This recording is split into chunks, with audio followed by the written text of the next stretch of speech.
sometimes I will sit down at night and think, gosh, what if one of my kids wasn't, what if they're not here? Oh yes, I had high expectations of my children. I have none now, none. Just that they do their own life's journey, make their own mistakes, pick themselves up. I just pray to God they don't die along the way. That's my prayer.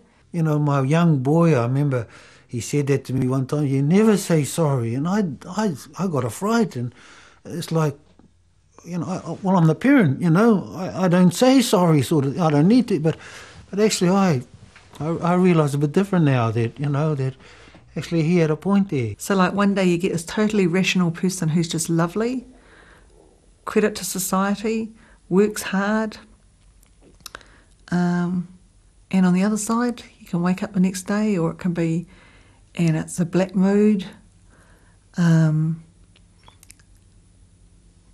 world's a problem, it's never anything to do with him. You know, I thought child raising was feeding them, dressing them up and showing them off. I honestly did.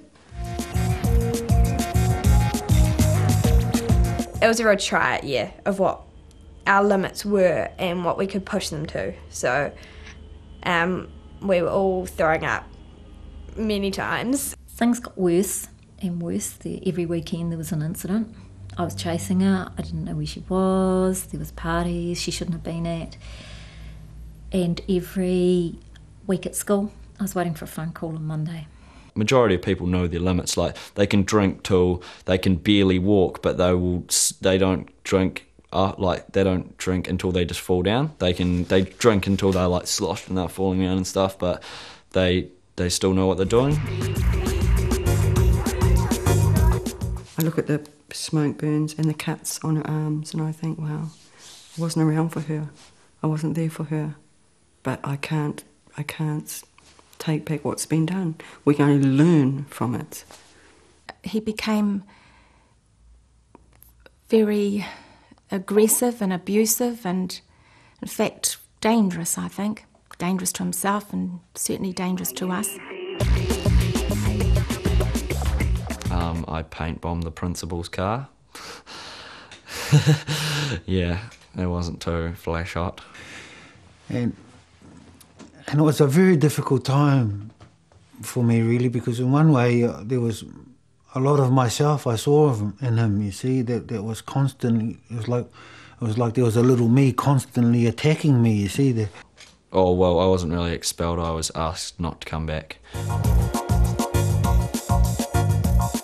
What can you do?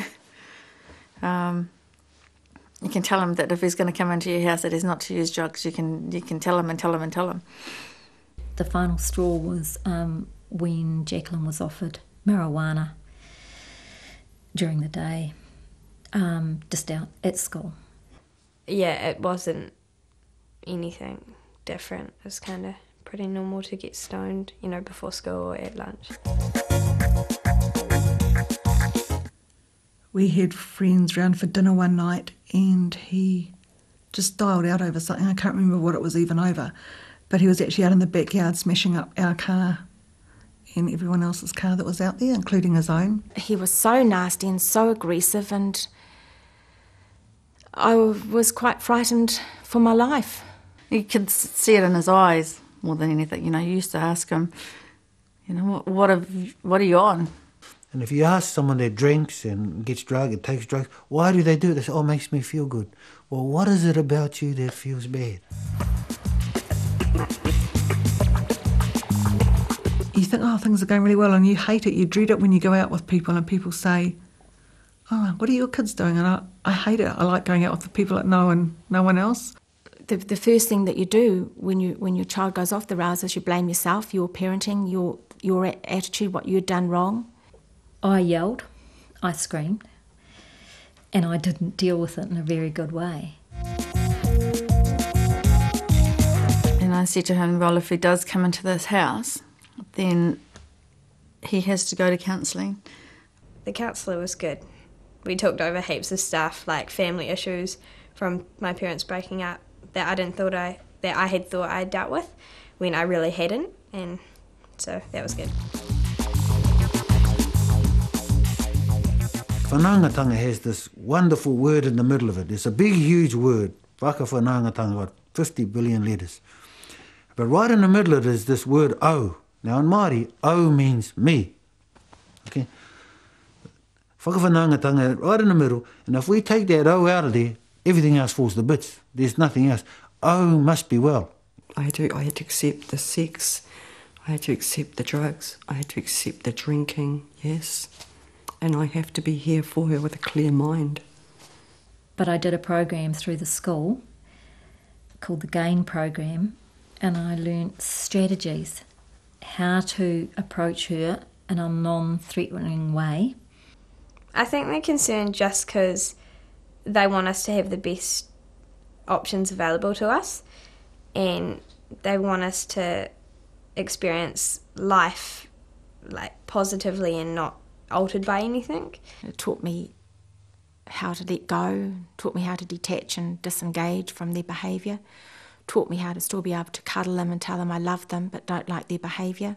Yeah, I drink every weekend, like Friday and Saturday night, and like drink on special occasions, and like if we have a day off we drink the night before and things like that. So drinking is a big thing, especially here in Marlborough, because there's nothing else to do.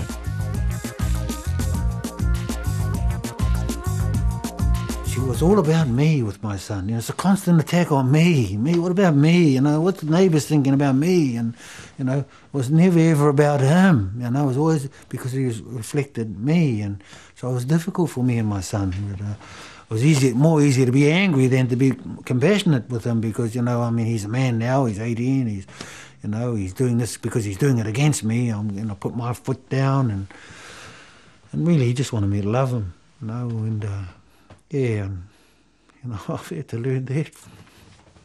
I've given Luke the opportunities and he hasn't always made the most of them for whatever reason, and I'm really sorry that he's got an addiction problem, but I can't take it on my shoulders. That doesn't mean to say you don't care for what's happened, but they have to move on at some stage and you have to move on. It's still an emotional journey because now I can see how he is coming out of it, and it touches me. And